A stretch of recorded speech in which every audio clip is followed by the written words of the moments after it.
Hello friend, good evening. Welcome to my channel home science by Kanaujia. Channel में आपका स्वागत है। अगर आप मेरे चैनल पे नए आए तो चैनल को सब्सक्राइब, लाइक एंड शेयर करना ना भूलें। और जो बच्चे नए आए हैं तो वीडियो को शेयर कर दें और सब्सक्राइब कर लें।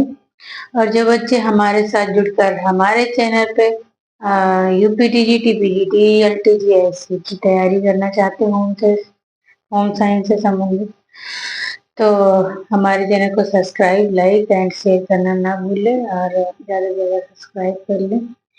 और हम 1 नवंबर से हम थ्योरी सेशन भी इस चैनल के माध्यम से पढ़ाएंगे। तो आज एक क्वेश्चन हम करेंगे। ये पेपर हम हल कर रहे हैं, यूपी पीजीटी का 2021 का पेपर है। 1 से 7 तक हमने क्वेश्चन डिस्कशन इसके अगले सेशन में कर लिया था। इस सेशन में हम क्वेश्चन नंबर 8 से करेंगे। तो क्वेश्चन नंबर हमारा 8 कह रहा है कि जब संक्रामक रोग एक समय में एक सीमित क्षेत्र में फैलता है तो कहलाता है। जैसे कि कोई भी बीमारी है तो एक संक्रामित रोग है एक ही क्षेत्र में, जैसे कि एक ही शहर में, जैसे कि लखनऊ में या सीतापुर में, ऐसे किसी एक ही शहर में फैलता है तो हम उसे क्या कहते हैं। जैसे कि हमारी महामारी बीमारी आई थी कोरोना, तो ए कह रहा है महामारी हम उसे कहेंगे या विश्वमारी कहेंगे, सी कह रहा है स्थानिक कहेंगे या बी कह रहा है विकरणिक कहेंगे। तो हमारा आंसर जाएगा किसी विशेष स्थान पे है ना वो महामारी बीमारी संक्रामक, तो हम उसे स्थानिक कहेंगे। विश्वमारी बीमारी हम उसे कहते हैं जो पूरे विश्व में फैली हुई, और महामारी हम जैसे किसी सीमित क्षेत्र में, जैसे कि पहाड़ों पे या एक देश में या एक राज्य में, उसे महामारी कहते हैं, महामारी का रोग कहते हैं, है ना। तो क्वेश्चन हमारा 9 कह रहा है वयस्क अवस्था में लाल रुधिर कणिकाओं का निर्माण होता है। तो जब बच्चा भ्रूण में होता है तब उसकी लाल रक्त कणिकाओं का निर्माण जो है एकत्र करता है। और जब वयस्क अवस्था में 15 से बाद की अवस्था में जब हो जाता है तो हमारा रक्त कहाँ निर्माण होता है। तो ए कह रहा है यकृत में, बी कह रहा है प्लीहा में, सी कह रहा है अस्थि मज्जा में और डी कह रहा है लाल लसिका ग्रंथि में। तो हमारा आंसर जाएगा अस्थि मज्जा में। हड्डियों के जो अंदर मज्जा होती, मांस होता है, उसमें बनता है अस्थियों में।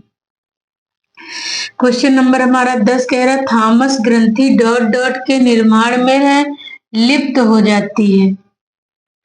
तो किसमें लिप्त हो जाती है थॉमस ग्रंथि?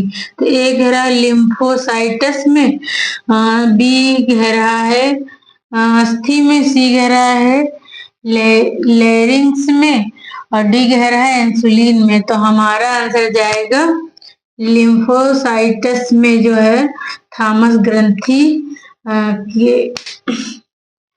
लिम्फोसाइट ग्रंथि लिम्फोसाइटस के निर्माण में। लिम्फोसाइटस क्या है? ये व्हाइट सेल्स का एक भाग है, व्हाइट सेल्स का एक भाग है लिम्फोसाइट। तो क्वेश्चन नंबर हमारा 11 कह रहा है कि निकट दूर विकास क्रम में विकास किस अंग से प्रारंभ होता है या आरंभ होता है। तो ए कह रहा है सुषुम्ना नाड़ी, बी कह रहा है सिर में, सी कह रहा है वक्ष में और डी कह रहा है पैर, मतलब इसका कहना है कि पैरों से, डी कह रहा है पैरों से शुरू होता है विकास, सी कह रहा है वक्ष से, मतलब कि यहाँ से वक्ष से, और बी कह रहा है सिर से, और ये कह रहा है सुषुम्ना नाड़ी से। तो हमारा आंसर जाएगा सुषुम्ना नाड़ी से निकट है, मतलब उनसे जो निकट अंग है उनमें पहले विकास होगा, फिर दूर के अंगों में विकास होगा। क्वेश्चन हमारा 112 12 कह रहा है राष्ट्रीय पर्यावरण अभियांत्रिक अनुसंधान संस्थान स्थित है सॉरी, फिर से एक बार देखते हैं क्वेश्चन को। क्वेश्चन हमारा 12 कह रहा है राष्ट्रीय पर्यावरण अभियांत्रिक अनुसंधान संस्थान स्थित है। तो आंसर हमारा ए कह रहा नागपुर में है, बी कह रहा मुंबई में है, सी कह रहा चेन्नई में है, डी कह रहा कोलकाता में।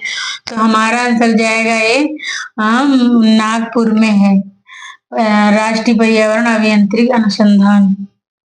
ठीक है। क्वेश्चन नंबर हमारा 13 कह रहा है एक व्यक्ति 1 मिनट में श्वास करता है। एक व्यक्ति है 1 मिनट में कितनी श्वास लेता है। तो बहुत बच्चे इस क्वेश्चन में बहुत कंफ्यूजन हो जाती है, उनको सांस और धड़कन में कोई अंतर ही नहीं पड़ता है। तो वो हमेशा ये क्वेश्चन पिछले 2021 का पेपर है, यही क्वेश्चन गलत करके आए थे बहुत सारे बच्चे। तो ए कह रहा है 1 मिनट में 72 बार लेंगे, सी कह रहा है, बी कह रहा है कि 45 बार, और सी कह रहा है 18 बार, डी कह रहा है 60 बार। तो हमारा आंसर जाएगा हम 1 मिनट में 16 से 18 बार, यहाँ 18 है तो 18 हमारा जाएगा, वरना अगर इस तरह से भी देता कि 16 से 18 तो आप 16 से 18 भी कर सकते थे। तो हमारा समथिंग हम लोग सांस जो लेते हैं तो 16 से 18 बार लेते हैं। तो हमारा आंसर जाएगा सी। और जो हमारी धड़कन है वो 1 मिनट में 72 बार धड़कती है। क्वेश्चन हमारा 14 कह रहा है जैगन वर्ग मशीन का उपयोग निम्न में से किसके लिए होता है। जैगन वर्ग जो है मशीन किसके लिए इसका उपयोग होता है। छपाई के लिए, बी कह रहा है रंगाई के लिए, सी कह रहा है बुनाई के लिए, डी कह रहा है परिसज्जा के लिए। तो हमारा आंसर जाएगा बी रंगाई के लिए। क्वेश्चन नंबर हमारा 15 कह रहा है त्वचा की रक्त वाहिनियों में संकुचन लाने का कार्य किसके द्वारा होता है। एक बार फिर से क्वेश्चन को देखेंगे। क्वेश्चन हमारा 15 कह रहा है कि त्वचा की रक्त वाहिनियां जो हमारे त्वचा के ऊपरी है, ऊपरी, तो उन वाहिनियों में संकुचन, ऐसे संकुचन मतलब सिकुड़ना फैलना, उसको हम संकुचन कहते हैं। तो लाने का कार्य किसके द्वारा होता है, किस तंत्रिका के द्वारा होता है। तो ए कह रहा है पर अनुकंपी तंत्रिका, बी कह रहा घृणा तंत्रिका, सी कह रहा अनुकंपी तंत्रिका तंत्र, और डी कह रहा है दृष्टि तंत्रिका। तो घृणा तंत्रिका से हम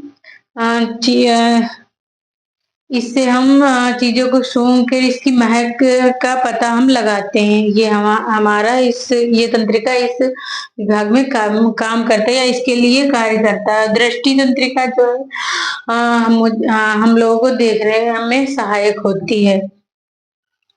तो हमारा आंसर जाएगा सी अनुकंपी तंत्रिका जो है रक्त वाहिनियों में संकुचन लाने का कार्य करती है। तो आई होप कि ये क्वेश्चन पेपर आपको समझ में आया होगा। अगर कोई क्वेश्चन ना समझ में आया तो कमेंट करके हमें जरूर बताएं, और अगर आप मेरे चैनल पे नए आए तो चैनल को सब्सक्राइब, लाइक एंड शेयर करना ना भूलें।